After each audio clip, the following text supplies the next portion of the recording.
010082 tasawuf, akhlak tasawuf. Di sini saya akan membacakan tentang makalah kelompok saya, yaitu macam-macam penyakit hati dan cara mensucikannya. Saya mengerjakan makalah ini dengan Octavia dan Ayu Rahayu.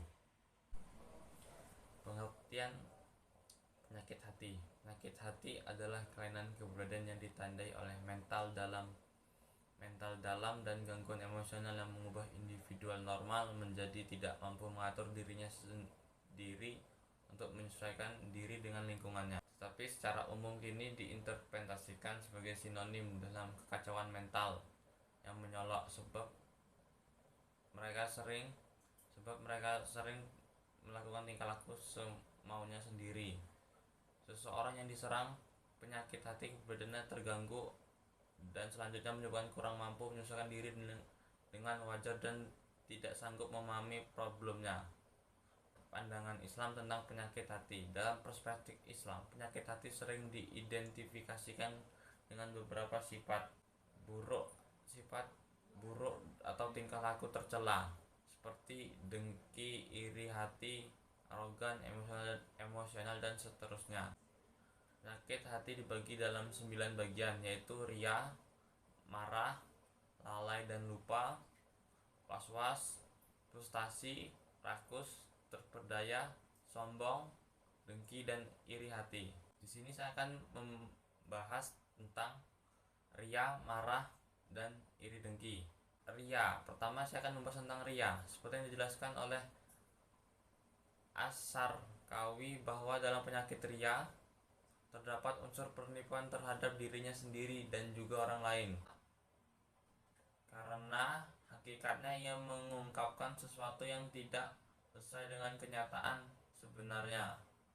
Di sini dijelaskan dalam Al-Qur'an surat Al-Anfal ayat 47 yang berbunyi wala takunu kallazina kharaju min diyarihim yazaron warin na'al nasi wayasudduna an sabilillahi wallahu bima ya'malun muhizu, yang artinya, dan janganlah kamu menjadi seperti orang yang keluar dari kampungnya dengan rasa angkuh dan dengan maksud ria kepada manusia serta menghalangi dari jalan Allah, dan Allah meliputi apa yang mereka kerjakan.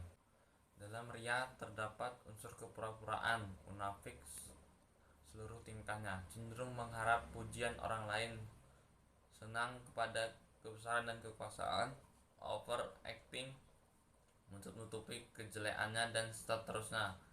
Sifat yang demikian ini digambarkan dalam Al-Quran surat An-Nisa surat 142 dan surat At-Taubah ayat 67, dan juga hadis Nabi yang berbunyi, yang paling aku khawatirkan terhadap umatku adalah ria dan syahwat yang tersembunyi. Selanjutnya marah.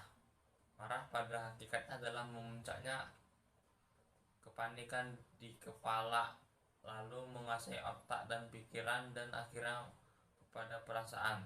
Kondisi semacam ini seringkali sulit untuk dikontrol. Beberapa pelampiasan saat orang marah, misalnya secara lisan akan muncul caci makian, kata kotor atau keji, dan secara fisik akan menimbulkan tindakan-tindakan destruktif.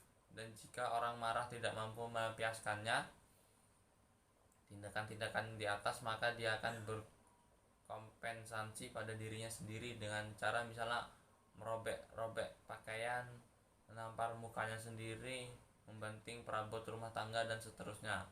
Atas dasar inilah maka Nabi melarang orang yang sedang marah untuk melakukan putusan atau memutuskan sesuatu perkara, sebagaimana sabda Nabi yang berbunyi, seorang tidak boleh membuat keputusan di antara dua orang yang berselisih sementara ia dalam keadaan marah. Ghazali berpendapat bahwa cara untuk mengulangi kemarahan sampai batas yang seimbang dengan jalan mujahadah untuk kemudian menambahkan jiwa sadar dan kasih sayang. Berkaitan dengan hal di atas, Utsman Najani berpendapat bahwa emosi marah yang menguasai seseorang dapat membuat kemandakan berpikir. Di samping itu, energi tubuh selama marah berlangsung akan membuat orang siap melakukan tindakan-tindakan yang akan disesali di kemudian hari. Di sini marah dijelaskan dalam surat Al-Imran ayat 134 yang berbunyi, allazina yunfikuna fis samara'i wad-dara wal kaziminal faizi wala afina anin nasi wallahu yuhibbul muhsinin, yang artinya yaitu orang yang menafkahkan hartanya baik di waktu lapang maupun sempit, dan orang yang menahan amarahnya dan memaafkan kesalahan orang. Allah menyukai orang yang berbuat kebijakan, sebab mengendalikan diri memiliki beberapa manfaat, di antara lainnya yang pertama, dapat memelihara kemampuan berpikir dan pengambilan keputusan yang benar. Dua, dapat memelihara keseimbangan fisik karena mampu melindungi diri dari ketegangan fisik. Tiga, dapat menghindarkan seseorang dari sikap memusuhi orang lain, baik fisik maupun umpatan. Sikap tersebut juga dapat menyadarkan diri selalu berintrospeksi diri. 4. Dari segi kesehatan, mengendalikan marah dapat menghindarkan seseorang dari berbagai penyakit fisik pada umumnya. Selanjutnya, iri dan dengki. Iri hati atau juga disebut dengan dengki merupakan gejala luar yang kadang-kadang menunjukkan perasaan dalam hati. Akan tetapi gejala-gejala tersebut tidak mudah untuk diketahui, sebab seseorang akan berusaha semaksimal mungkin untuk menyembunyikan gejala-gejala tersebut. Secara umum dapat dikatakan bahwa rasa ini muncul akibat kegagalan seseorang dalam mencapai sesuatu tujuan.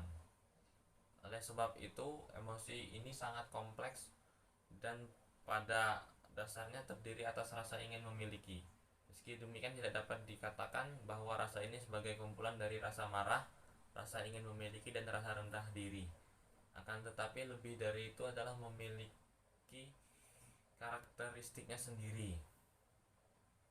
Dan di antara gejala-gejala yang nampak adalah marah dengan segala bentuknya, mulai dari memukul, mencela, menghina, membuka rahasia orang lain, dan seterusnya. Di sini juga iri dengki dijelaskan dalam surat An-Nisa ayat 32 yang berbunyi, wala tatammanau ma faddallallahu bihi ba'dakum ala badlihir rijali nasibum mimmakat sabu walim nisa'i nasibum mimmatakazzabun wasallallahu min fadil innallaha kana bikulli syai'in amin, yang artinya, dan janganlah kamu iri hati terhadap apa yang dikaruniakan Allah kepada sebagian kamu lebih banyak dari sebagian yang lain. Sebagian kamu lebih banyak dari sebagian lain karena baginya orang laki-laki ada kebahagiaan daripada apa yang mereka usahakan, dan bagi para wanita ada kebahagiaan dari apa yang mereka usahakan, dan mohonlah kepada Allah sebagian dari karunia-Nya. Sesungguhnya Allah Maha mengetahui segala sesuatu. Yang selanjutnya adalah cara mensucikan penyakit hati. 1. Membaca Al-Quran dan maknanya. 3. Mendirikan sholat malam. 2. Mendirikan sholat malam. 3. Berkumpul dengan orang soleh. 4. Berbanyak puasa. 5. Memperbanyak zikir pada pagi dan malam. Kesimpulan yang dapat diambil dari penjelasan tentang makalah kelompok saya, Penyakit hati adalah penyakit gangguan yang ada pada hati dan perasaan manusia. Penyakit yang ada dalam hati setiap orang bisa mempengaruhi perilaku dan perbuatannya. Sekian presentasi yang bisa saya sampaikan dari makalah kelompok saya. Mohon maaf apabila ada kesalahan ucap maupun penyampaian. Wassalamualaikum warahmatullahi wabarakatuh.